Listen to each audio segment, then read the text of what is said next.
3 habitudes qui vous empêchent de réussir avec les hommes, que vous soyez célibataire ou en couple, c'est exactement la même chose. On peut adapter cette vidéo à n'importe quelle situation finalement. Attention, action! Bonjour à vous, c'est Bélie, votre love coach et conférencière sans tabou qui vous accompagne depuis 2015. J'espère que vous avez la pêche aujourd'hui. Si vous ne me connaissez pas encore, sur cette chaîne YouTube Belinda sans tabou, j'aide les femmes à réussir leur vie sentimentale de façon authentique et accessoirement votre vie sexuelle. Alors sans plus tarder, voici ces 3 habitudes, qui peuvent être néfastes. Je dis bien qui peuvent, c'est pas systématique, mais en soi avec mon expérience professionnelle au niveau du coaching, c'est exactement ce que j'ai pu constater et comme je vous disais tout à l'heure, ça marche aussi pour votre vie de couple.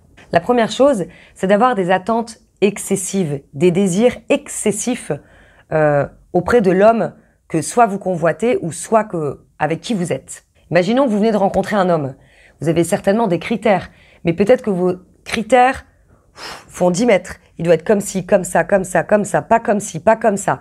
Bref, vous emmêlez les pinceaux et du coup, le fait de pas être suffisamment indulgente, ça va resserrer l'étau et vous allez avoir beaucoup plus de mal à vous épanouir par la suite. Parce que la perfection n'existe pas. Savoir ce que vous voulez, c'est très bien. Savoir ce que vous ne voulez plus, c'est parfait. Simplement, rendez-vous à l'évidence que vous n'avez pas un robot en face de vous.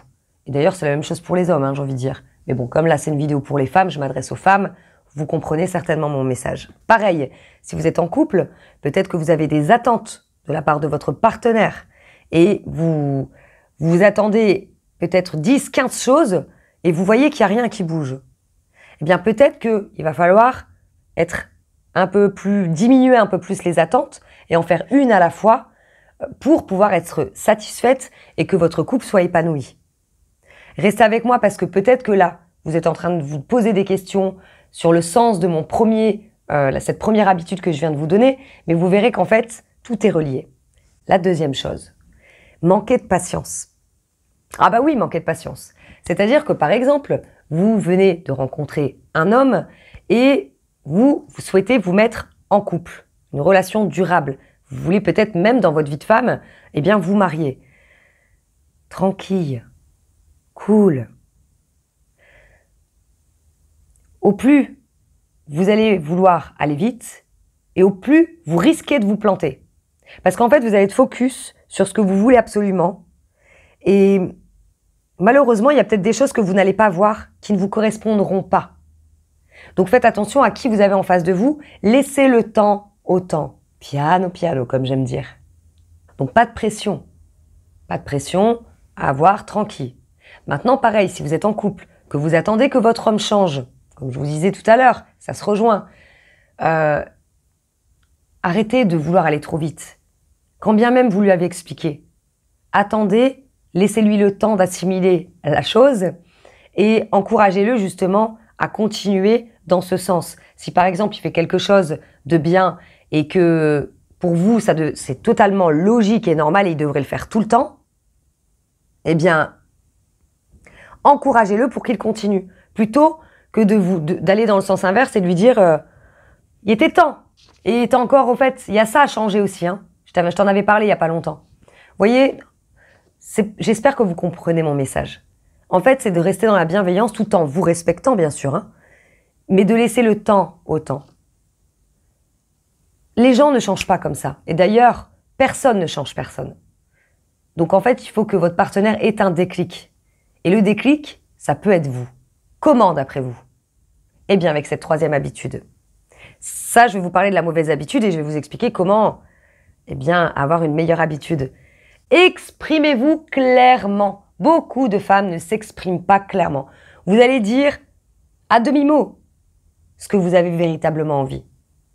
On va supposer que vous venez de rencontrer un homme. Si vous voulez une relation sérieuse, dites clairement ce que vous voulez. Sans lui foutre la pression, en partant dans des projets, etc. Tout simplement en lui disant, écoute, moi, je recherche pas des relations comme ça, à tout bout de champ pour faire des galipettes, c'est pas mon truc. Ce que je recherche, c'est de faire connaissance et pourquoi pas vivre une expérience et par la suite se mettre en couple. En tout cas, mon objectif, moi, par la suite, c'est de vivre une relation. Là, le mec, il a bien compris que vous n'étiez pas là simplement pour vous amuser. Vous voyez la différence? Pareil pour le couple. Si par exemple, alors je vais prendre une caricature que j'adore beaucoup. Oh non, ça n'arrive pas beaucoup, on va me dire. Ouais. Bon, on va parler du ménage, bien sûr, tâches ménagères. C'est vous qui vous occupez par exemple principalement de la maison. Vous avez envie qu'ils mettent la main à la pâte. Ce qui est logique, hein, d'abord, j'ai envie de dire. Au passage. Eh bien, au lieu de lui dire par exemple, c'est tout le temps moi qui fais la vaisselle, j'aimerais bien que tu m'aides un peu quand même. Tu pourrais faire de temps en temps la vaisselle. Dans son cerveau, qu'est-ce qu'il a entendu?